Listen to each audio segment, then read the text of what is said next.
Hey guys, welcome back to my YouTube channel and in this video we gonna talk about the early childhood। इससे पहले हमने आपकी infancy के बारे में बात करी थी। आई होप आपने वो वीडियोस देख रखी हैं। उसमें हमने इनका इमोशनल, फिजिकल, सोशल, कॉग्निटिव सारा डेवलपमेंट पढ़ा था। इस वीडियो में हम बात करेंगे आपकी अर्ली चाइल्डहुड के बारे में। तो अगर अभी तक आपने हमारे चैनल को सब्सक्राइब नहीं करा है, सब्सक्राइब करें, बेल आइकन को जरूर दबाएं ताकि फ्यूचर में जितनी भी वीडियोज़ हैं आपको सबसे जल्दी और आसानी से मिलती रहे। This is cap in short, let's get started. तो देखिए, जब भी हम अर्ली चाइल्डहुड के बारे में बात करते हैं तो ये जो एज होती है ये मानी जाती है आपकी बर्थ से 8 ईयर, या फिर आप इसे कह सकते हैं बर्थ से नहीं तो आप ये लगा सकते हो आप 2 से 8 साल तक, राइट। बट चूंकि 0 से 2 साल आपकी इन्फेंसी स्पेशली मानी जाती है, तो अर्ली चाइल्डहुड के अंदर हम इन्फेंसी इंक्लूड कर सकते हैं। It is nothing like that. तो आप 0 to 8 ईयर भी मान सकते हैं अर्ली चाइल्डहुड को, या फिर 2 से 8 साल भी आप उसे मान सकते हैं। कोई इसमें रॉन्ग नहीं है। अब बात करते हैं हम अर्ली चाइल्डहुड के बारे में। तो देखिए, early childhood it's a time of the remarkable brain development. मैंने आपको बताया था, जब बच्चा अराउंड 4 से 5 साल के बीच में होता है तो उसका 70 to 75% ऑफ द ब्रेन क्या हो जाता है, डेवलपमेंट हो जाता है। तो सबसे ज्यादा और सबसे जल्दी जो बॉडी का पार्ट डेवलप होता है वो होता है आपका ब्रेन। क्योंकि ब्रेन को ही सारे फंक्शनिंग करने होते हैं, तो ब्रेन डेवलपमेंट बहुत ज्यादा रैपिडली होता है। Half of the person intelligence is developed by the age of the fourth.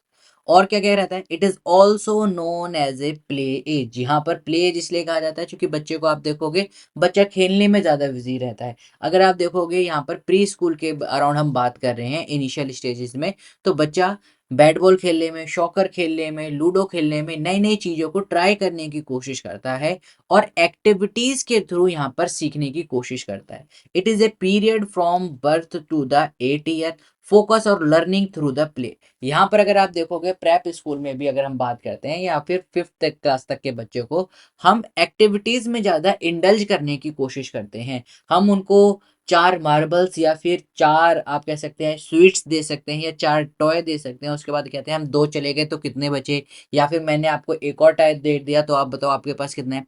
तो बच्चा बेसिकली खेल खेल में यहाँ पर सीखने की कोशिश करता है।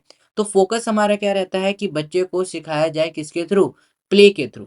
और क्या क्या होता है, देखिए इसका high influence on the environment. अगर इन्वायरमेंट आपका देखिए, यहाँ पर जैसे कि एल्बर्ट बंडूरा ने भी जो आपकी थ्योरी दी थी सोशल कॉग्निटिव डेवलपमेंट के बारे में, तो वहां पर भी उन्होंने इन्वायरमेंटल का बहुत अच्छा जिक्र करा था।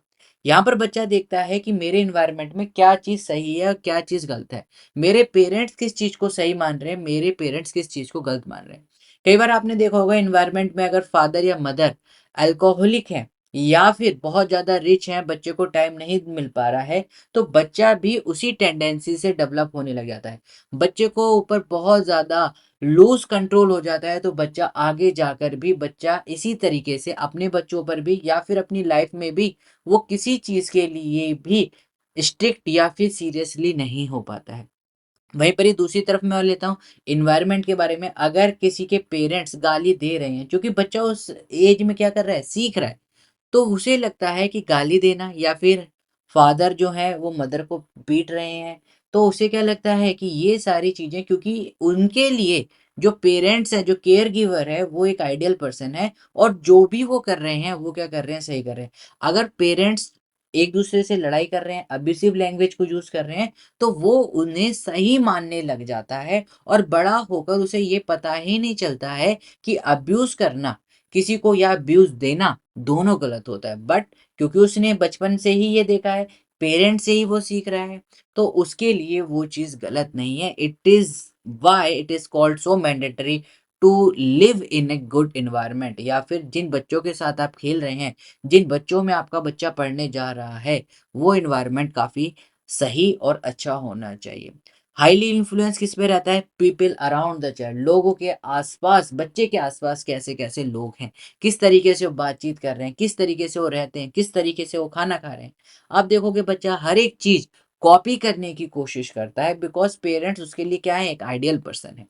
Parents are integral part of the educational process. बच्चा जितना एक्टिविटीज के साथ सीखता है, उतना ही ज्यादा बच्चा ऑब्जर्व करके सीखता है। अगर पेरेंट्स काफी अच्छे तरीके से यहाँ पर रह रहे हैं, डाइनिंग पे बैठ के खाते हैं और सारी चीजों को मैनर्स के साथ करते हैं, तो बच्चा भी उसी मैनर्स को अपनी लाइफ का एक हिस्सा बना लेता है। तो अर्ली चाइल्डहुड का आई होप आपको समझ में आ गया होगा। उसके बाद हम कैरेक्टरिस्टिक्स की बात करते हैं। वीडियो में आगे बढ़ने से पहले गाइस, अगर अभी तक आपने सब्सक्राइब नहीं करा है, सब्सक्राइब करें, बेल आइकन को जरूर दबाएं, ताकि फ्यूचर में भी आपको ऐसी वीडियोस मिलती रहें।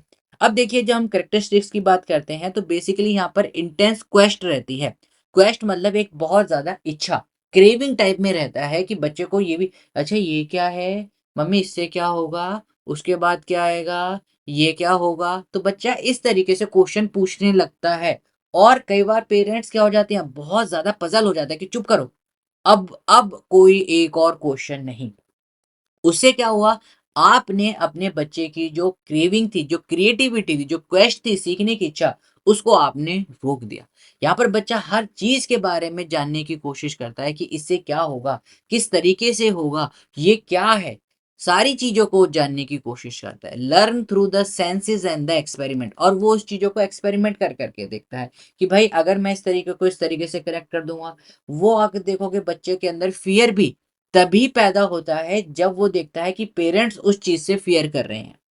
अगर बच्चा, सपोज करिए आपका कोई बच्चा, या आपने देखा होगा, अगर बच्चा गिर गया है और पेरेंट्स हंसने लग रहे हैं, तो बच्चा रोएगा नहीं, बच्चा भी हंसने लग जाएगा। लेकिन वहीं पर ही पेरेंट्स भगते हुए जाएंगे और बच्चे को उठाएंगे, तो बच्चा रोने लग जाएगा। बच्चा उससे ज्यादा, उनसे ज्यादा क्या हो जाएगा, एंशियस हो जाएगा। तो बच्चा वहां पर क्या सीखता है, जो किड होता है वो सेंसेस और एक्सपेरिमेंट के थ्रू इस एज में सीखता है।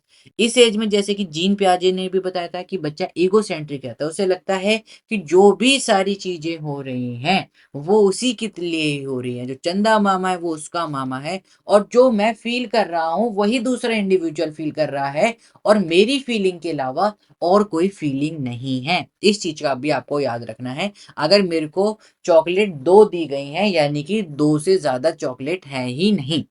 इस चीज का भी आपको यहाँ पर याद रखना है। Childrens language skill develop rapidly, और जो उनकी लैंग्वेज, जैसे कि मैंने आपको बताया, जब वो सीख रहा होता है तो बच्चा सेंटेंस मेकिंग में भी काफी ज्यादा रखता है। बच्चे जब आंसर लिखते हैं तो ये वाला पॉइंट भूल जाते हैं लैंग्वेज स्किल्स के बारे में। बच्चा लैंग्वेज स्किल्स को भी काफी ज्यादा अडेप्ट करने लग जाता है। वो देखता है कि किस तरीके से मैं करेक्ट सेंटेंस बना सकता हूँ, करेक्ट सेंटेंस, करेक्ट फिनोम्स, करेक्ट एक सीक्वेंस में मीनिंगफुल सेंटेंस मैं कैसे बनाऊं। Children expand their social interaction, और यहाँ पर क्योंकि वो स्कूल जाने लग जाते हैं तो वो आप देखोगे बहुत ज्यादा इंटरेक्ट करने लग जाते हैं। और यही एक एज होती है जहां पर आप कह सकते हैं कि कोई भी स्ट्रेंजर बच्चों को, लो बेटा चॉकलेट खाओगे, और अपने पास बुला लेता है। इससे पहले जो छोटा बच्चा होगा वो जाएगा ही नहीं, क्योंकि वो सिक्योर फील नहीं करता है। लेकिन जब बच्चा आपका अर्ली चाइल्डहुड के अंदर होता है तो उसको क्या रहती है, हर एक चीज को सीखने की इच्छा रहती है। तो वो सोचता है कि हाँ कुछ ना कुछ होगा, कुछ ना कुछ यहाँ पर भी कुछ सीखने को मिलेगा, यहाँ पर भी। और इस एज में बहुत ज्यादा किडनैपिंग भी होती है, या फिर कुछ लोग आप देखोगे बच्चा सीखते सीखते कई बार भागने लग जाता है रोडों पर, कुछ मिस हैपनिंग भी हो जाती है। Toddler show science of the anxiety when separated from the care giver, और टोडलर क्या फील करवाते हैं, एंजाइटी फील करते हैं जब भी वो अपने केयर गिवर से अलग हो जाते हैं, बट ज्यादा नहीं। इसे हम SAD, that is separation anxiety disorder भी कहते हैं, और ये नॉर्मल होता है।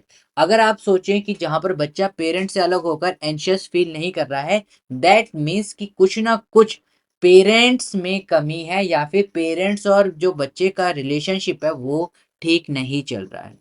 Strong sense of the order, और आप देखोगे बच्चा शिकायत बहुत ज्यादा करता है, मैम इसने ना आज ना सॉक्स सही से नहीं पहने, मैम इसके आज शूज पर ना पॉलिश नहीं है, माम मेरा टेडी बियर वहां से वहां नहीं था, माम मैंने ना आज खाना 3 बजे की जगह या जितने बजे भी है, या फिर मेरा जो पिलो है वो वहां नहीं है, मेरा टॉय कहीं और चला गया है, मेरा टॉय गंदा हो गया है, मेरा टॉय इस प्लेस पर नहीं है।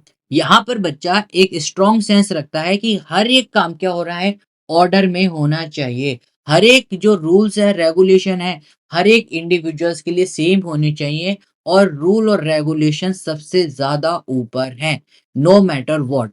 राइट, जैसे कि अगर मैं एक आपको एग्जांपल दूं, ये आपका थोड़ा बहुत एरिक्सन की आप स्टेजेस में से भी कन्वर्ट या देख सकते हैं, कि अगर रेड लाइट पे गाड़ी रुकनी चाहिए, तो अगर आप उस बच्चों से पूछोगे कि बेटा एम्बुलेंस भी क्या रेड लाइट पे रुकनी चाहिए, तो बच्चा कहेगा हाँ। क्यों? क्योंकि उसके लिए एक लॉ या फिर एक ऑर्डर कि हर एक चीज सीक्वेंस में होनी चाहिए, वो बहुत ज्यादा इंपॉर्टेंट होता है। और कोर ऑफ द पर्सनैलिटी यहीं पर लिए आपकी अर्ली चाइल्डहुड में आपकी फॉर्म करी जाती है। This is the age of the foundation of the social behaviour. बच्चे का सोशल बिहेवियर, कैसे सोशल इंटरेक्ट कर रहा है, कैसे वो लोगों से सीख रहा है, किस तरीके से वो मोर नॉलेजेबल अदर के पास जा रहा है। क्योंकि उसे लर्निंग की क्वेस्ट है तो सोचता है कि दूसरा मेरे को कुछ और बताएगा, दूसरा मेरे को कुछ और बताएगा, इसके नीचे क्या है, यहाँ पर क्या है। और कई बार ये क्वेस्ट बच्चों के लिए हार्मफुल भी हो जाती है। तो आई होप गाइस आपको ये वीडियो पसंद होगी। नेक्स्ट क्लास में हम इसके लिए पढ़ेंगे क्या क्या हजार्ड रहते हैं, physical hazard, psychological hazard, early childhood के बारे में। अभी के लिए इतना ही। दिस इज कैफिन short signing off. Have a great day, take care.